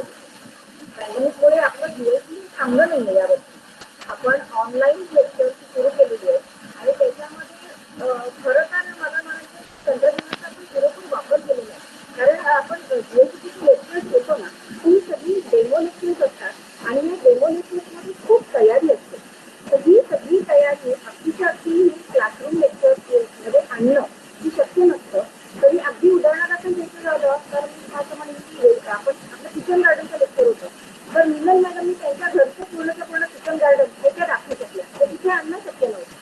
किंवा अंजली रत्नाकर मॅडम आहे, डॉक्टर अंजली रत्नाकर, त्यांनी ते स्मॉल स्ट्रीट गार्डन आपण जे घेतलं होतं तर त्यांच्याकडे त्यांनी त्याची बाग फुलवलेली आहे छोट्या जागेमध्ये. त्याचं त्यांनी प्रॅक्टिस तिथे त्या ऑनलाईन सेशनमध्ये करून दाखवलं होतं. मंगल तिवारी मॅडम ज्या आहेत तर त्यांनी सुद्धा त्यांचं इंडोर प्लांट याचं जे लेक्चर होतं तर त्यांचा कसा डिस्प्ले त्यांनी घरामध्ये केलेला आहे हा त्यांनी दाखवलेला होता. माझ्या घरी जी फर्न्स आहेत 20-22 फर्न्स आहेत माझ्याकडे, तर ती फर्न्स सगळीची सगळी तिथे घेऊन येणं काही शक्य नव्हतं. तर ती मला सगळीची सगळी फर्न्स ही ऑनलाईन लेक्चर मार्फत ती दाखवता आली आणि ग्रुप ऍक्टिव्ह ठेवायचा. तर माझं त्याच्यामध्ये असंही म्हणणं की पौर्णिमाही सुद्धा ती बायो एन्झाईमची सगळीची तयारी होती ती सुद्धा तिने व्यवस्थित त्या ऑनलाईन सेशनमध्ये दाखवू शकली. आणि तो ग्रुप ऍक्टिव्ह ठेवायला आपण विविध उपक्रम त्याच्यामध्ये खरं तर घेतले की बाबा रोज एक ऍक्टिव्हिटी असं द्यायचं. एक्सपर्ट ऑफ वेस्ट काही तुम्ही केलं असेल तर ते ग्रुपवर टाका किंवा 10x10ची जागा दिली आहे त्याच्यामध्ये तुम्हाला झाडं प्लांटेशन करायचं तर तुम्ही कसं कराल आणि किंवा काटेरी झाडांची नावं द्या किंवा निळ्या रंगाच्या फुलांची नावं द्या. असं ह्या पद्धतीने तो ग्रुप कायम आपण ऍक्टिव्ह हा ठेवला होता. त्याच्यामध्ये जो फीडबॅक आलेला आहे सभासदांचा तो असा आलेला आहे की आमच्या घरी एकही झाड नव्हतं, आम्हाला हा कोर्स केवळ एक काय असतं म्हणून बघायचा होता. जिथे एकही झाड नव्हतं या पॅन्डेमिक सिच्युएशन मध्ये या कोर्समुळे आता एका झाडाची आमच्याकडे जवळजवळ 25 झाडंही झालेली आहेत. अनेकांनी भाज्या लावायला सुरुवात केली. घरच्या घरी ताज्या भाज्या ह्या त्यांना पॅन्डेमिक मध्ये मिळालेल्या आहेत आणि मला वाटतं हे GLCचं यश आहे. किंवा गार्डनिंग अनेकांनी सुरू केलं जे झाडांसाठी त्यांना वेळ देता येत नव्हता गार्डनिंगसाठी किंवा बागकामासाठी, ते स्ट्रेस बस्टर म्हणून हे गार्डनिंग हे काम केलेलं आहे. आणि असा बरेच अनुभव हे इथे आलेले आहेत आपल्या GLC मार्फत. या 1 वर्षाचा कोर्स असतो. आपण जेव्हा मगाशी सांगितलं की GLC हा 1 वर्षाचा कोर्स आहे, पण मग हा 1 वर्षाचा कोर्स झाल्यानंतर जे काही आधीच्या वर्षाचे सहभागी व्यक्ती असतात तर त्या आपल्याबरोबर पुढेही येत असतात प्रवाहामध्ये की कसं आहे म्हणजे? हो, प्रवाहामध्ये येत असतात त्या. आणि मला इथे खरंच त्यांचं कौतुक वाटतं. कारण आपण काय केलेलं आहे की इतक्या वर्षांचं जे 2014 पासून आता हा कोर्स सुरू झाला आणि 2014 पासूनच्या ज्या 5-6 बॅचेस आहेत या सगळ्याचा आपण एक कॉन्सन्ट्रेटेड एक ग्रुप बनवलेला आहे. आणि आपले जे काही पर्यावरण दक्षता मंडळाचे उपक्रम असतात ते सगळे त्या ग्रुपवरती येतात. आणि मग मला इथे सांगायला आवडेल की पर्यावरण दक्षता मंडळ म्हणून जिथे जिथे आपल्याला प्रोजेक्ट व्हायचंय, फॉर एक्झाम्पल आपल्या ठाण्यामध्ये ठाणे महापालिकेतर्फे दरवर्षी फळभाज्या आणि फुलं यांचं प्रदर्शन लागतं. तर जीएलसी सुरू झाल्यापासून ह्या सगळ्यांनी त्याच्यामध्ये हिरिरीने भाग घेतलेला आहे. त्यांच्याचकडच्या कुंड्या, त्यांच्याचकडची झाडं, आणखीन काय ऍक्सेसरीज असतील तर त्यांच्याचकडचे ते आणायचे. तसंच आपली नववर्ष स्वागत यात्रा असते, तिथे सुद्धा या जीएलसी मेंबर्सचा खूप चांगला सहभाग असतो. आणि मला वाटतं जीएलसी जेव्हापासून सुरू झालाय तेव्हापासून स्वागत यात्रेमध्ये त्यांचाच सहभाग आहे. इव्हन निसर्ग मेळा जो आपला होतो त्याच्यामध्ये सुद्धा त्यांचा प्रत्यक्ष सहभाग असतो. ते जजेस म्हणून ते काम करतात, कारण आपल्याकडे खूप एक्सपर्टाईज आहेत, वेगवेगळ्या फील्डमध्ये एक्सपर्टाईज आहेत. आता इथे ते झाडांचा अभ्यास म्हणून करायला आलेले आहेत, पण बाकीचे त्यांचा खूप एक्सपर्टाईज आहेत त्याच्यामध्ये. त्यामुळे निसर्ग मेळ्यासाठी पण ते जजेस म्हणून आलेले आहेत. आता तर अशी परिस्थिती आहे की त्यातले 2-3 सभासद इतके चांगले तयार झालेले आहेत की त्यांना नेक्स्ट बॅच साठी आपण लेक्चरर म्हणून सुद्धा आपण बोलवलेलं आहे. तर अशा पद्धतीने सुद्धा ते छान तयार झालेले आहेत. आणि डेमो लेक्चर देण्यासाठी म्हणजे चांगलंच, इव्हन आपल्या देवराईमध्ये सुद्धा ते वृक्षारोपण करण्यासाठी आलेले आहेत. म्हणजे सगळ्या ह्याच्यामध्ये आपल्याशी जोडले गेलेले आहेत. मला वाटतं 200-250च्या वर आपले हे सभासद आहेत. आणि ते सगळ्यांना काही ना काहीतरी ऍक्टिव्हिटी जे करत असतात.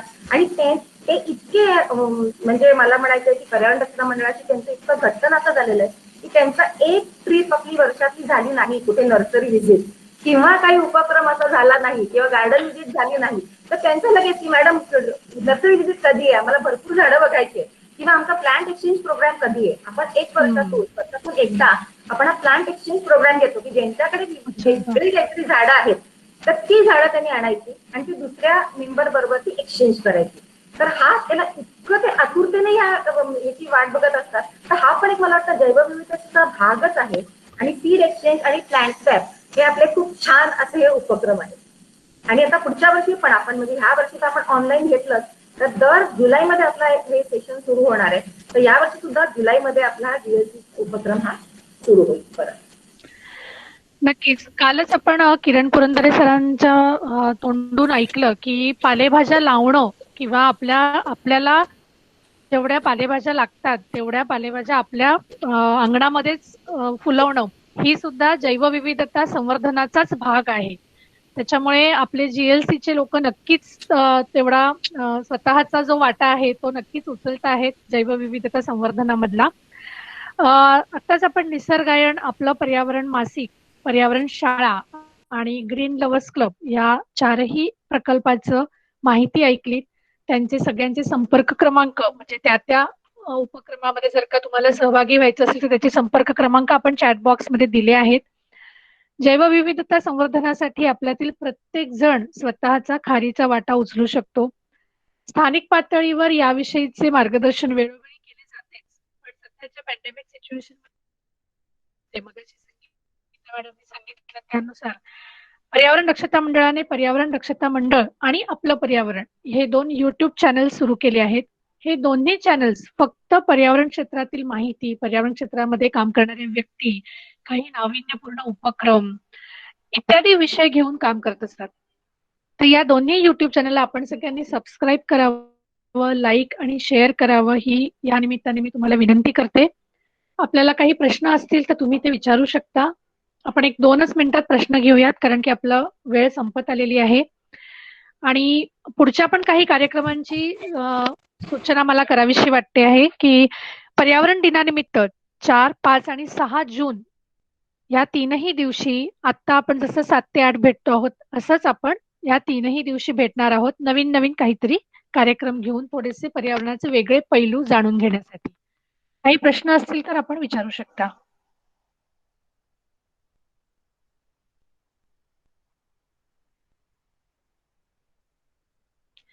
काहींनी विचारलंय की ग्रीन लव्हर्स क्लब जॉईन करण्यासाठी काय करावं, तर आपल्याला चॅटबॉक्स मध्ये त्याचा नंबर दिलेला आहे. तर तुम्ही पौर्णिमा शिरगावकर या आमच्या प्रकल्प समन्वयक आहेत त्यांना तुम्ही कॉन्टॅक्ट करू शकता. मला असं विचारायचं आहे. हो सर बोला. विदेशी झाडांवर कीटक येत नाहीत, पक्षी येत नाहीत आणि हे फक्त आपल्याकडेच घडतं की त्यांचा जो मूळ अधिवास आहे तिथेही तसंच घडतं? तसं जर असेल तर मग ती झाडं नैसर्गिक आहेत की कृत्रिम बनवलेली आहेत? हॅलो. ऍक्च्युली सर तुम्ही बघितलं असेल चॅटबॉक्समध्ये तुम्हाला काळे सरांनी त्याच्याविषयी सांगितलंय की कसं आहे, ही जी विदेशी झाडं आपण लावतो आपल्या इथल्या किडींना, आपल्या इथल्या फुलपाखरांना, आपल्या इथल्या बाकीच्या जीवसृष्टीला त्या झाडांची तशी सवय नसते किंवा तशी माहिती नसते. त्याच्यामुळे त्यांचं अन्न शोधण्यासाठी ते पुन्हा स्वतःच झाड त्यांना जे हवंय तेच झाड शोधतात. याविषयी सुभाष काही सांगू शकेल जास्त? हा मॅडम, कसं आहे सर की याच्यामध्ये जी देशी किंवा विदेशी झाडं जी आहेत, विदेशी जी झाडं आहेत यांच्या बरेचदा बघितलं असेल तर ही झाडं पटापट वाढतात. तर वाढण्यामागचं कारण एवढंच असतं की त्यांचे शत्रू तिथे कोणच नसतं. आणि आपली जी देशी झाडं असतात याला बऱ्याचदा तुम्ही बघितलं तर त्याला आळी लागलेली असते, कुठेतरी त्याच्यावर वाळवी वाढलेली असते बऱ्याचदा. आता कसं आहे की विदेशी झाडंच इतकी झालेली आहेत की पक्ष्यांना पर्याय नाहीये, म्हणून त्याच्यामुळे ते त्या झाडावर अधिवास करण्याचा प्रयत्न करतात. पण देशी झाडावर त्यांचं फूड म्हणजे फूड चेन जी असते ती कुठेतरी बिघडू नये म्हणून देशी झाडाची लागवड करावी. विदेशी झाडं आपल्याकडे सर्वायवल होतात, होत नाहीत असं नाही, होतात, पण मग ती न लावता, कारण बाकीच्या गोष्टी पण आपली जी देशी झाडं जी आहेत ती कमीत कमी जे उन्मळून पडण्याचा जो प्रकार आहे किंवा मोडून पडण्याचा जो प्रकार आहे तो विदेशी झाडांमध्ये जास्त आहे, कारण त्यांचे जे रूट्स असतात ते खोलवर जातच नाहीयेत. दुसरा एक म्हणजे जे कीटकांबद्दल आहे ते निसर्ग म्हणजे माणसांसाठी पण त्याचा दुरुपयोग म्हणजे होऊ शकतो. म्हणजे जी विदेशी झाडं आहेत ती उन्मळून पडण्याचा प्रमाण जास्त आहे किंवा मोडून पडण्याचंही प्रमाण जास्त आहे. जर पक्ष्यांनी घरटं जर त्याच्यावर केलं तर ते लवकर पडू शकतं. म्हणून ते पक्षी जे असतात हे नेचर कॉल म्हणजे जसं असतात असं आपल्याकडे म्हणतात की पक्ष्याने जर घरटं जर वरती बांधलं तर याचा अर्थ वारा वादळ कमी होणार आहे, आणि घरटं जर त्याने खालच्या बाजूला अगदी खोडावर केलं तर असं समजायचं का वारा वादळ जास्त होतं. हे नेचर कॉल आहेत. तर त्याच्यावरून आपण पावसाचा अंदाज सुद्धा घेतो. तर हे सगळे नेचर कॉल किंवा हे सगळं टिकवण्यासाठी देशी झाडांची लागवड करावी असा माझा हेतू आहे. की विदेशी झाडांची लागवड करू नये त्याच्या मागचा हेतू असाच आहे की ते आपल्या फूड चेन मध्ये येत नाही पक्ष्यांच्या, म्हणजे अधिवास करत नाही पक्षी. म्हणजे काय बोलतात की मला जर भूक लागली तर आपलं अन्न नाही मिळालं म्हणून मी वडापाव रस्त्यावरचा खातो, तशातला प्रकार आहे. पक्ष्यांना पर्याय नसेल तर ते त्या अंडी घालू शकतात. तर अशा प्रकारचं आहे. त्याच्यामध्ये तुमचं समाधान झालं असेल असं मला निरसन वाटतं. झालं असेल. हो, नक्की नक्की नक्की. ठीक आहे. निसर्ग मेळ्याचा उल्लेख झाला पण तो प्रकल्प काय आहे असं विचारलं आहे सरांनी. तर निसर्ग मेळा हा उपक्रम असा आहे की ज्याच्यामध्ये आपण शालेय पातळीवरती विद्यार्थ्यांच्या विविध स्पर्धा आयोजित करतो, ज्याच्यामध्ये एका दिवसातच सगळ्या स्पर्धांचं आयोजन असतं. म्हणजे एक आपण प्रत्येक वर्षी थीम ठरवतो त्याची. त्याच्यानंतर त्यामध्ये काही क्विज कॉम्पिटिशन आहे किंवा चित्रकला स्पर्धा आहे किंवा 1 मिनिट कॉम्पिटिशन आहे. पर्यावरणाशी रिलेटेड वेगवेगळ्या विषयांचा उहापोह त्याच्यामध्ये होतो. विद्यार्थ्यांचा स्पर्धेच्या माध्यमातून सहभाग होतो. विद्यार्थ्यांना काहीतरी बक्षीस मिळेल या उद्देशाने ते ह्याच्यामध्ये मोठ्या संख्येने पार्टिसिपेट होतात आणि त्या निमित्ताने त्या गोष्टीचा अभ्यास करतात. मगाशी संगीता मॅडमनी सांगितलं की पक्ष्यांचे कॉल ओळखण्याचे, झाडे ओळखा स्पर्धा घेतो आपण किंवा आपण निसर्ग छायाचित्रण स्पर्धा सुद्धा घेतो त्यांची. तर असं वेगवेगळ्या स्पर्धेच्या माध्यमातून आता आपण नवीन इंट्रोड्यूस केली आहे सेल्फी विथ प्लांट, ही स्पर्धा आपण नवीन इंट्रोड्यूस केली आहे. तर ह्या स्पर्धांच्या माध्यमातून आपण निसर्गातले हे जे काही घटक आहेत त्यांचं महत्व आहे ते आपण विद्यार्थ्यांपर्यंत पोहोचवत असतो. तर असा हा निसर्ग मेळा असतो जो आपण वर्षातनं एकदा ठाण्यामध्ये, डोंबिवलीमध्ये, मामणोलीमध्ये, आता आपण मध्यंतरी टिटवाळ्यामध्ये सुद्धा घेतला. तर आपण ह्या माध्यमातून विद्यार्थ्यांपर्यंत पोहोचत असतो. यावर्षी आम्ही तो ऑनलाईन पद्धतीने घेतला. आम्ही 4 प्रकारच्या स्पर्धा घेतल्या विद्यार्थ्यांसाठीच्या आणि त्याला खूप चांगला प्रतिसाद मिळाला होता आपल्याला. मगाशी एकांनी विचारलं आहे की मामणोली येथे निसर्गायन इथे सहल आयोजित करता येईल का? तर नक्कीच सहल आयोजित करता येईल. आपण सगळ्यांनी निसर्गायनचा जो संपर्क क्रमांक दिलेला आहे प्रसाद कर्णिक सरांचा, तिथे संपर्क करावा.